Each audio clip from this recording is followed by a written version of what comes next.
जय हिंद दोस्तों। जैसा कि आप लोग को पता ही था, रेलवे ने कैलेंडर जारी किया था। टेक्नीशियन की पोस्ट पे जो है वैकेंसी आने वाली थी, जिसका जो है फॉर्म जो है कल से स्टार्ट है, यानी कि 9 मार्च से आप फॉर्म फिल कर सकते हैं। उसकी जो है डिटेल में हम क्या एलिजिबिलिटी क्राइटेरिया है, क्या क्वालिफिकेशंस उसमें मांगी है, कितनी एज के लोग जो है अप्लाई कर सकते हैं और कितनी फॉर्म फीस लगेगी, ये सारी जानकारी जो है इस वीडियो में हम लेकर के आए हैं। तो और वीडियो पूरी अंत तक देखिएगा, क्योंकि सारी डिटेल जो है मैं वीडियो में आपको बताने वाला हूँ। सबसे पहले तो है एलिजिबिलिटी आपको बता देता हूँ, ताकि एलिजिबिलिटी में यह है कि कितनी क्वालिफिकेशंस के लोग जो हैं इसमें अप्लाई कर सकते हैं फॉर्म को। ठीक है, तो सबसे पहले मैं एलिजिबिलिटी के बारे में बता देता हूँ। एलिजिबिलिटी के लिए यहाँ पे जो क्वेश्चन मार्क आपके माइंड में था कि एलिजिबिलिटी क्या होगी, उसको अभी मैं मिटा देता हूँ और यहाँ से जो है ये क्वेश्चन मार्क आज खत्म हो जाएगा और मैं टोटल बता देता हूँ। सबसे पहले तो अगर आप इंटर पास हैं, यानी कि 12th है आपके पास, 12th आपने कर रखी है, ठीक है, PCM से अगर आपने 12th कर रखी है तो आप इस फॉर्म को अप्लाई कर सकते हैं। लेकिन अगर आपने 10th कर रखी है, आपने 10th क्वालिफाई की और ITI है आपके पास, 10th क्वालिफाई की है आपने और ITI है आपके पास, अगर आप ITI किए हुए हैं तो जाहिर सी बात है कि आपने 10th क्वालिफाई किया होगा। ठीक है, तो अगर ITI है आपके पास तो भी आप इस फॉर्म को भर सकते हैं। ठीक है, और उसके बाद यदि आपने बीटेक कर रखा है, यदि आपने बीटेक कर रखा है या फिर डिप्लोमा कर रखा है, या फिर आपने बीटेक कर रखा है या फिर डिप्लोमा कर रखा है, तो भी आप इस पोस्ट के लिए अप्लाई कर सकते हैं। इसके बाद आपको एज बता देना चाहूँगा। एज में आपको बता देना चाहेंगे, एज होगी आपकी जो नॉर्मल जनरल वालों के लिए एज है 18 से 28 ईयर तक है, यानी कि मिनिमम एज है आपकी 18 ईयर और मैक्सिमम एज है आपकी 28 ईयर। ये मैं जनरल, OBC और EWS वालों के लिए बता रहा हूँ। ठीक है, ये आपकी इतनी जो है एज लिमिट है। लेकिन ALP की जैसे कि वैकेंसी आई थी तो उसमें 3 साल का जो है एज रिलैक्सेशन दिया गया है, जनरल वालों को भी दिया गया है, नॉर्मल लोगों को सभी को 3 साल का जो है एज रिलैक्सेशन दिया गया है। तो हम लोग ये मान के चल सकते हैं कि इसमें भी +3, यानी कि 3 साल का एज रिलैक्सेशन आपको मिलने वाला है। ठीक है, तो एज रिलैक्सेशन मिलने के बाद जो है आपकी मैक्सिमम एज हो जाएगी 28 + 3 यानी कि 31, यानी कि 31 ईयर तक के लोग इसमें एप्लीकेशन अप्लाई फॉर्म कर सकते हैं। ठीक है, उसके बाद आपको बता देना चाहेंगे वहीं पर SC ST के लिए, SC ST के लिए जो एज होगी आपकी वो होगी 18 से 33 ईयर तक, 33 ईयर्स तक। ठीक है, क्योंकि इन लोगों को जो है 5 ईयर का एज रिलैक्सेशन मिलता है, तो जो आपको बताइएगा ये रूल्स के मुताबिक जो है 18 से आपकी 33 ईयर्स तक इसमें एज लिमिट होगी आपकी। ठीक है, वहीं पर आप लोग को बता देना चाहेंगे OBC वालों के लिए, OBC वालों के लिए मैंने सॉरी यहाँ पर OBC वालों के लिए जो है 3 साल का नहीं है, ये जनरल वालों का है। ठीक है, OBC वालों के लिए आपको बता देंगे, OBC के लिए जो है आपका 18 से 31 तक, क्योंकि इन लोग को जो है 3 साल का एज रिलैक्सेशन दिया ही जाता है। ठीक है, एज रिलैक्सेशन यहाँ से दिया ही जाता है 3 साल का। तो जनरल वालों के लिए जो है 3 साल का एज रिलैक्सेशन इस बार मिलेगा, क्योंकि ALP में भी मिला था तो इस बार भी मिलेगा, लेकिन OBC वालों को तो मिलता ही है तो वो तो मिलेगा ही। ठीक है, अब इसके बाद आपको बताना चाहेंगे फॉर्म फीस के बारे में कि कितनी फीस आपको लगेगी फॉर्म फिल करने में। ठीक है, तो फॉर्म फिल करने के लिए जनरल, OBC और EWS के लिए आपका 500 रुपीज़ चार्ज होगा। ठीक है, ये फॉर्म फीस है, 500 रुपीज़ चार्ज होगा।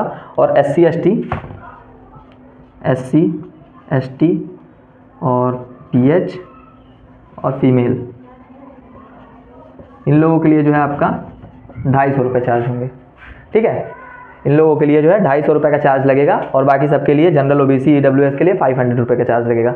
अब इसमें आपको बता दें, रेलवे जैसा कि जो है CBT 1 के बाद जो है अक्सर जो है आपका जो है ये फॉर्म फीस जो है रिफंड हो जाती है। तो अब किसकी कितनी फॉर्म फीस रिफंड होगी ये भी मैं इसी वीडियो में बता देता हूँ। तो आपकी जो है जनरल CBT 1 के बाद CBT 1, आफ्टर CBT 1 आपका जो है जनरल, OBC और EWS वालों का 400 रुपये रिफंड होंगे, 400 रुपये रिफंड हो जाएगा आपका। ठीक है, और बाकी जो अदर हैं SC ST PH और फीमेल, इन लोगों का जो है आपका टोटल 250 रुपये रिफंड हो जाएगा। ठीक है, तो ये जो है आपकी टोटल इसके बारे में जानकारी हो गई। ठीक है, अब आपको हम बता देना चाहेंगे इसमें जो है फर्स्ट पेपर में कितने क्वेश्चन आते हैं CBT 1 में, CBT 2 में कितने क्वेश्चन आते हैं, कितना मिनट का आपको टाइम मिलता है, ये सारी जानकारी हम आपको बता दी जा रही है लाइन पे।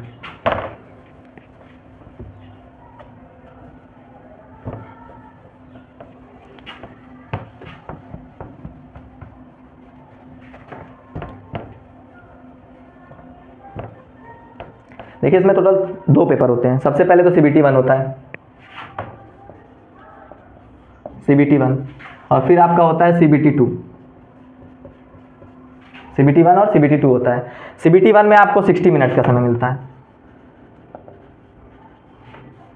ये टाइम जो है आपका 60 मिनट्स का मिलता है, ठीक है। इसमें टोटल क्वेश्चन होते हैं 75 क्वेश्चंस आपको करने होते हैं,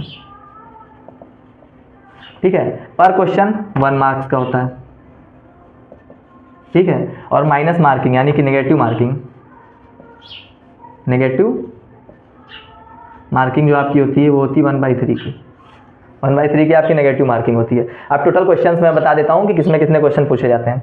अब इसमें जैसे कि आपको बता देना चाहेंगे, मैथ्स के आपके 20 क्वेश्चन पूछे जाते हैं, ठीक है। और रीजनिंग के आपके 25 क्वेश्चन पूछे जाते हैं।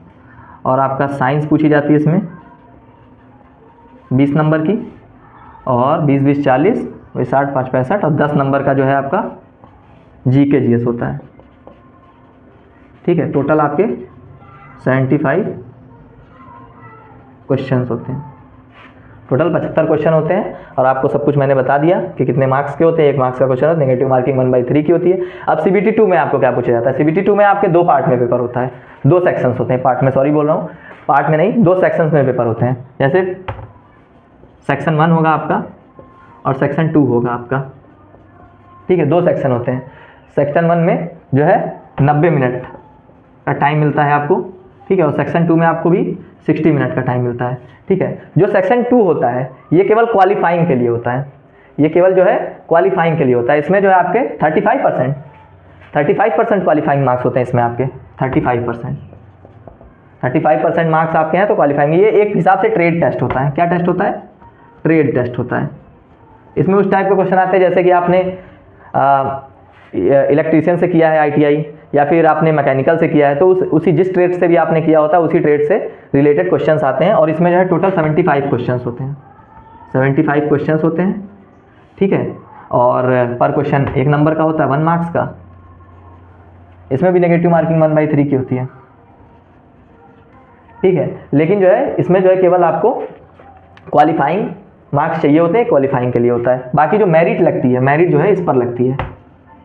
मेरिट जो है आपकी सेकंड पे लगती है। इसमें 90 मिनट में आपको 100 क्वेश्चंस करने होते हैं। कितने क्वेश्चन करने होते हैं? 100 क्वेश्चन, जिसमें से सबसे ज़्यादा क्वेश्चन आते हैं 40 क्वेश्चंस, जो कि आपके पूछे जाते हैं साइंस और इंजीनियरिंग के, ठीक है। 40 क्वेश्चंस होते हैं। और टोटल क्वेश्चंस जो है साइंस और इंजीनियरिंग के आपके 40 क्वेश्चंस पूछे जाते हैं। और आपका जो है 25 क्वेश्चंस जो है 25 क्वेश्चंस मैथ और रीजनिंग के होते हैं, मैथ और रीजनिंग के, ठीक है। और 10 क्वेश्चंस आपके करंट अफेयर्स के होते हैं, ठीक है। टोटल 25 25 50 और 40 10 50, यानी कि 100 क्वेश्चंस। 100 क्वेश्चंस पर क्वेश्चन 1 मार्क्स का होता है इसमें भी आपका, और 1/3 की नेगेटिव मार्किंग। अब आपको बता देना चाहेंगे इसमें जो है आपकी टोटल जो पोस्ट आने वाली हैं, टोटल पोस्ट आपकी 9000 पोस्ट हैं। टोटल वैकेंसीज हैं, टोटल वैकेंसी आपकी 9000 हैं, ठीक है। जिसमें से आपकी जो है टोटल वैकेंसी 9000 है। अब डिटेल में मैं बता देता हूं आपको कि किसमें कितनी वैकेंसीज हैं, ठीक है।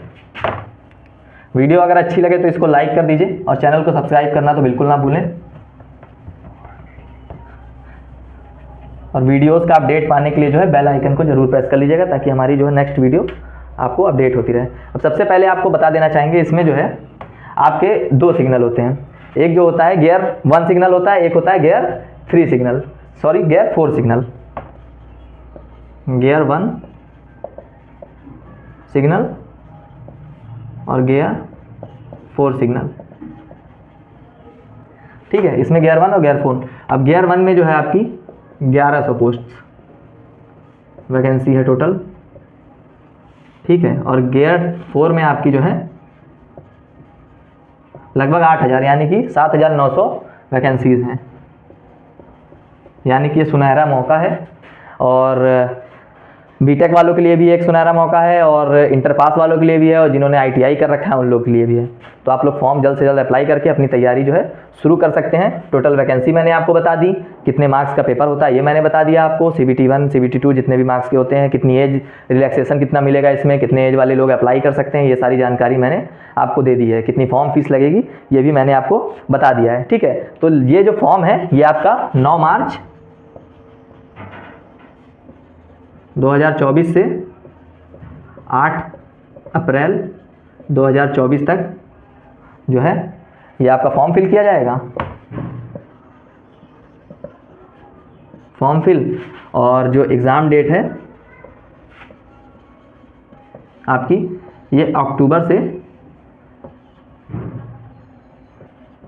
दिसंबर के बीच में कंडक्ट कराया जाएगा एग्ज़ाम, ठीक है। अक्टूबर से दिसंबर के बीच में एग्ज़ाम कराया जाएगा, यानी कि तैयारी करने के लिए हमारे पास 6 मंथ्स का टाइम है प्रिपरेशन के लिए, फॉर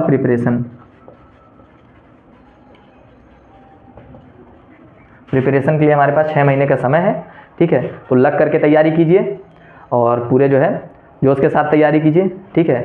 और ये बहुत ही अच्छी वैकेंसी है हम लोगों के लिए, ठीक है। वीडियो देखने के लिए धन्यवाद, थैंक यू सो मच।